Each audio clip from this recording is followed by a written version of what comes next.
The moves keep coming, and the roster keeps getting more interesting every single day. A veteran ball hawk with a turnover resume is being linked to this secondary in a way that makes complete sense. A name so explosive it would change this entire offense is showing up in the rumor mill. The most important pass rusher on this roster just got a workload prediction every fan needs to hear. And an undrafted kicker who learned everything from YouTube might be the most entertaining story of this offseason. Let's get into it. $4.018 million projected market value, and the veteran cornerback who fits this defense better than almost anyone available right now is Rasul Douglas. And the rumors linking him to Las Vegas are getting louder for very good reason. Douglas is 31 years old, which means nobody is confusing him with a long-term cornerstone, but that is completely beside the point. What he brings to this roster right now is exactly what Rob Leonard needs on the perimeter. Physicality, press man ability, the football IQ to read quarterbacks in zone coverage, and most importantly, a track record of creating turnovers. This dude is a ball hawk. That is not an opinion. That is what he does for a living. And for a team that is going to be handing the ball to Fernando Mendoza and asking a rookie quarterback to win games in a brutal division, having a defense that can generate extra possessions is not a luxury. It is a strategic necessity. Look at what the AFC West throws at you every single week. Explosive offenses, elite quarterbacks, playmakers at every level. You need a secondary that can take the ball away and flip the field before the other team gets comfortable. Douglas does exactly that better than almost any veteran available at this price point. The financial side of this makes it even harder to say no. At around $4 million, this is the definition of a low-risk, high-reward move for a front office that still has $15 to $20 million in cap flexibility after the draft. You are not mortgaging the future to sign Rasul Douglas. You are buying a serious insurance policy for your young secondary at a price that barely moves the needle on the books. The fit next to Jermod McCoy is what really jumps out when you think about this clearly. McCoy is a first-round talent recovering from a torn ACL who is going to need time to find his footing at the NFL level, even if he stays completely healthy all season. Douglas is the veteran presence who has seen every route concept and beaten every situation this league can throw at a cornerback. He covers for the inevitable growing pains that come with being a rookie in this defense. Nothing is official and no deal has been announced. But the logic here is so clean and the price is so right that if John Spytek is not already making this call, Raider Nation deserves an explanation.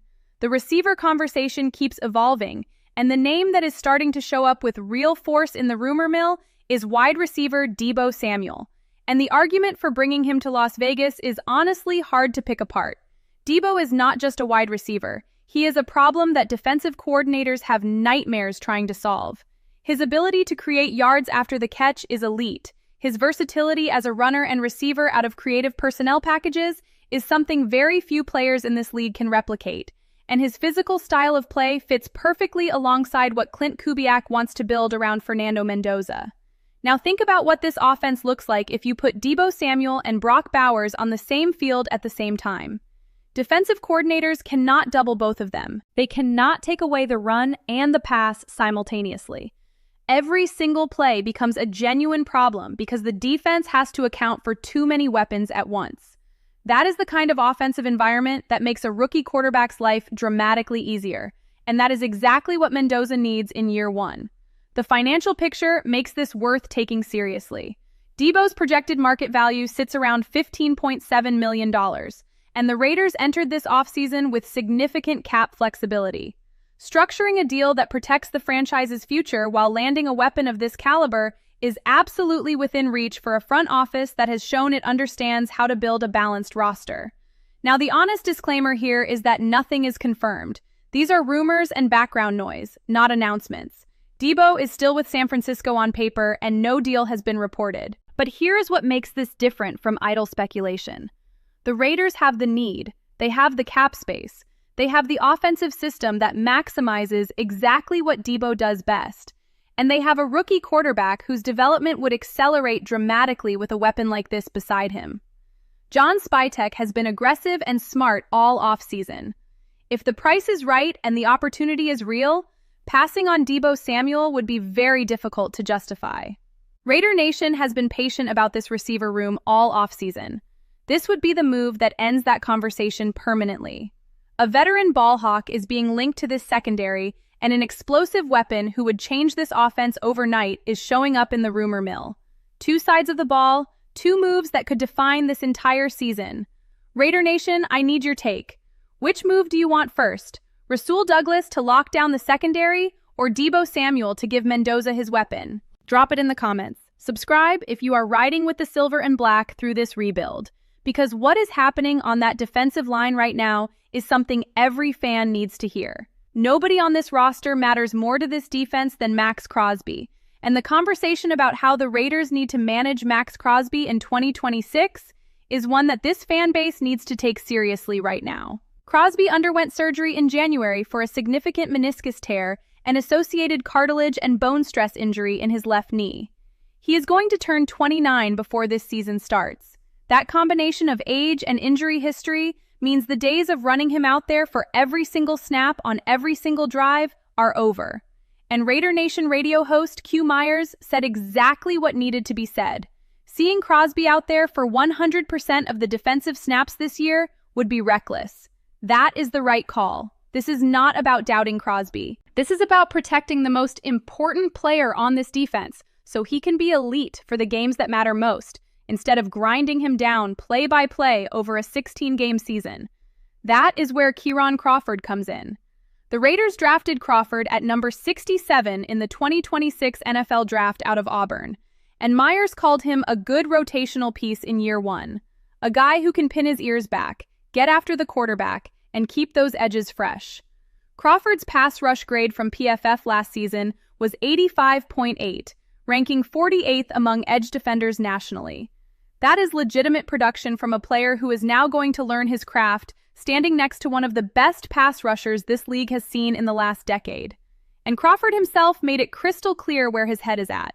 He said Crosby is one of his favorite players because of how he attacks the field and how he carries himself. He said he is going to pick apart everything about him and translate it into his own game. But then he said something that tells you exactly what kind of competitor just walked into that building. He said he wants to surpass Crosby someday. That is dog mentality. That is the attitude you want from a third-round pick who is trying to earn his place in a rotation built around a future Hall of Famer. This defensive line just got a lot more interesting, and the best part is, we have not even seen these two on the field together yet. The Raiders let Daniel Carlson go this offseason and signed Matt Gay to replace him. And then they went out and added undrafted rookie kicker Kansei Matsuzawa out of Hawaii. And this story is unlike anything happening anywhere else in this league right now. Matsuzawa went viral earlier this year after revealing that he learned how to kick a football entirely from watching YouTube videos. Not from a coach, not from a camp, from YouTube. And then he went out and became a Lou Groza Award finalist, one of the most prestigious honors a college kicker can receive. And now he is sitting in a Las Vegas Raiders training camp competition with a real chance to become the first Japanese-born player to ever play a snap in the NFL during the regular season. The Athletic's Sam Warren ranked all of the Raiders' undrafted free agent signings from least to most likely to make the roster, and had Matsuzawa listed at number 2.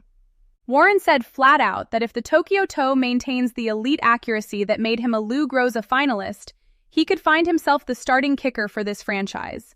That is not a small statement about an undrafted rookie specialist. That is a genuine competition, and Gay is not walking into this training camp with the job locked up.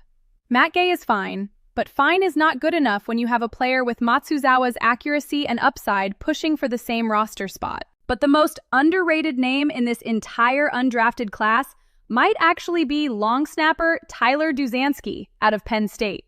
Warren ranked him as the most likely undrafted rookie to make this roster. The Raiders did not bring back Jacob Bobenmoyer, and the only competition for Duzansky is Alex Ward, who was benched and cut by the Rams last season. Duzansky was a Patrick Minnelli Award finalist as a senior, the highest honor for a college long snapper, and he could walk into training camp with the starting job essentially his to lose. 2 specialists, 2 real paths to this roster, and one of them might make NFL history before the season even kicks off. We feel this one differently in Raider Nation. Every single one of us knows that championships are won and lost in the margins, and the kicking game and special teams are exactly where those margins live. Both sides of the ball are taking shape, and this week proved it. A veteran ball hawk is being linked to a secondary that needs his experience badly. An explosive weapon who would change this offense overnight is showing up in the rumor mill with real force. The most important pass rusher on this defense is getting protected the right way. And an undrafted kicker who learned everything from YouTube might make NFL history before this season even kicks off. The direction is clear and the belief is real. Drop your take in the comments. This space belongs to everyone who screams, "Just win, baby," and never gives up. Tomorrow we have more.